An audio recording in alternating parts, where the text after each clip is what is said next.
determine the water holding capacity of the given soil samples.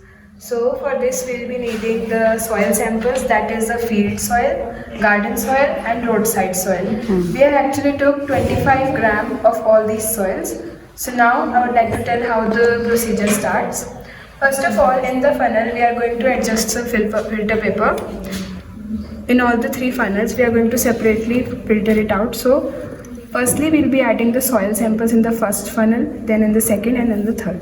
This is the field soil, this is the garden soil and this is the roadside soil. Now what we will do, we have to take about 50 ml of water and we have to pour gently into all these funnels. Now we have to Just show how you will pour. Just we have to pour it slightly so that the water does not spill out.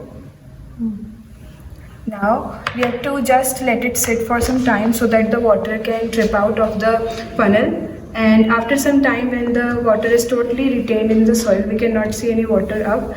So now we are going to measure the water. We can see how much water is retained by the soil. The main function of soil is to retain water.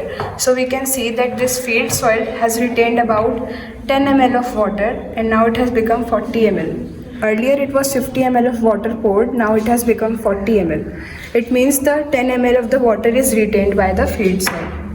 So thus by this experiment, now we have to calculate the percentage of the water retaining capacity, and the conclusion is that the highest water retaining capacity is of garden soil and field soil.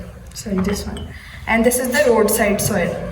This does not has high water retaining capacity because it has a lot of dust particles, silt, sand, clay in it.